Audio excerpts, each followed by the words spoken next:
Bonjour à tous, j'espère que vous allez bien. Aujourd'hui, on se retrouve pour une courte vidéo concernant la dernière mise à jour du fichier de suivi bourse. Il s'agit du module de répartition par secteur. Mais avant de commencer, et pour ceux qui regardent la chaîne pour la première fois, je vous rappelle que je donne littéralement mon fichier de suivi. Vous n'aurez pas d'inscription à réaliser, je ne vous demanderai pas votre adresse mail ou un numéro de téléphone. C'est vraiment du libre accès. Une fois que vous l'avez récupéré, vous en faites ce que vous voulez.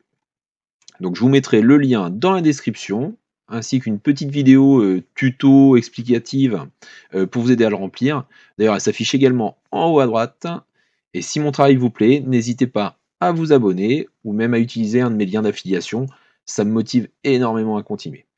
Mais allez, allons voir tout de suite sur le fichier vierge les modifications à apporter. Et nous voici sur l'onglet portefeuille. Donc vous voyez, c'est sur cet onglet qu'on va faire les premières modifications.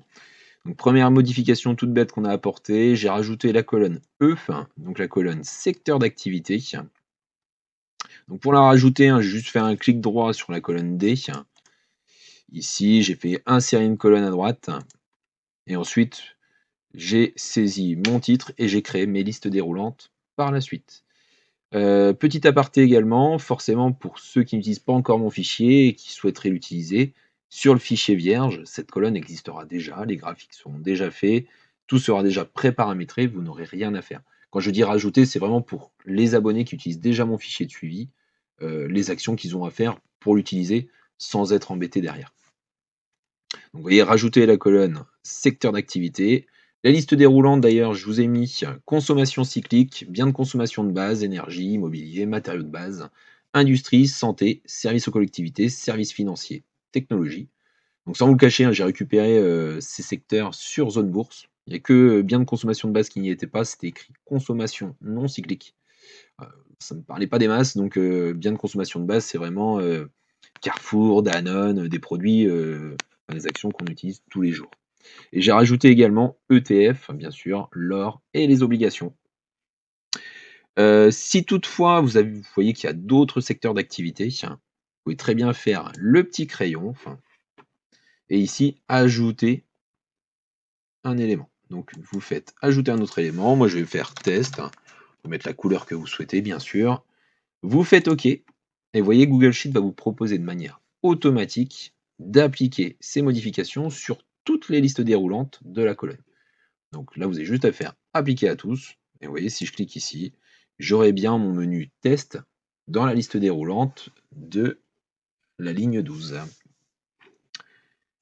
Vous voyez, rien de bien complexe. Ici, alors c'est pareil, j'ai fait une liste déroulante uniquement parce que depuis une petite dizaine de jours, je reçois pas mal de mails pour regarder un petit peu vos fichiers de suivi, voir un petit peu là où ça merdouille un petit peu.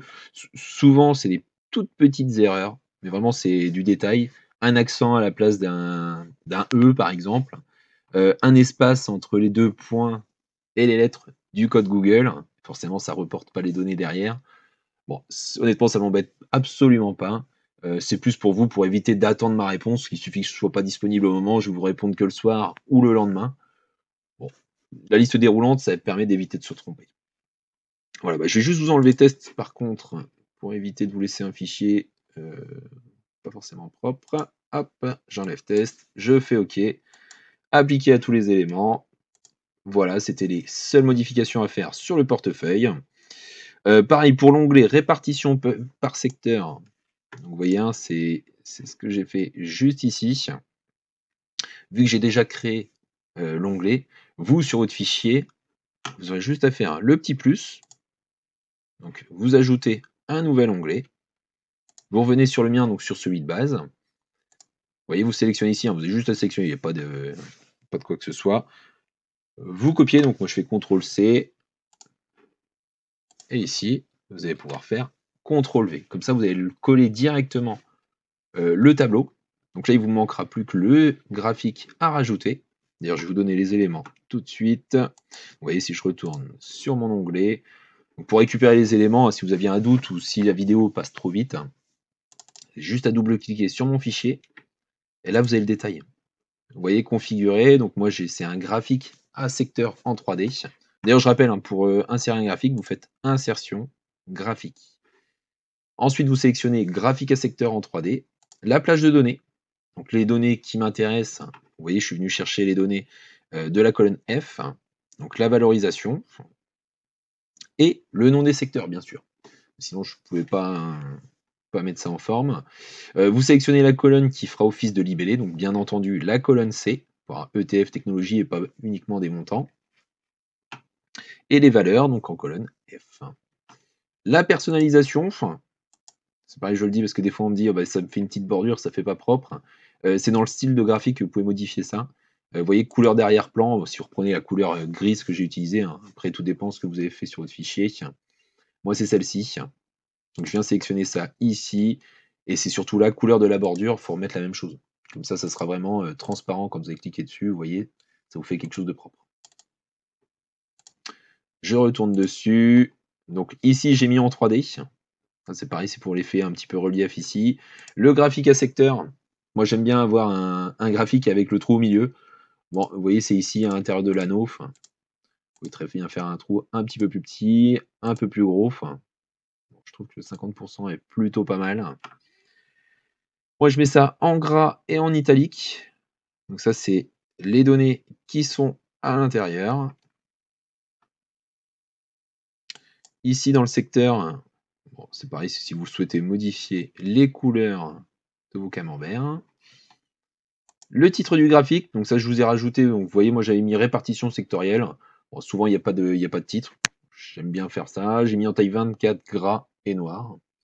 Et les légendes sont en taille 16, libellé, gras et noir. Voilà, et comme ça sur votre fichier de suivi, vous aurez la répartition sectorielle. Voilà, bah, je pense qu'on arrive au terme de la vidéo. Vous voyez que le fichier de suivi commence à se remplir de plus en plus. Je suis plutôt content parce que ça évolue dans le bon sens. N'hésitez pas à me dire ce que vous en pensez dans les commentaires. Et si vous avez le moindre souci sur le fichier de suivi ou pour mettre en place ce module, pareil, n'hésitez pas à me le mettre en commentaire. Je pense que je suis plutôt assez réactif. Je tâcherai de vous trouver une solution. Et puis bah, maintenant, bah, je vous dis à la semaine prochaine, notamment pour le suivi du PEA. À très vite et bonne soirée à tous.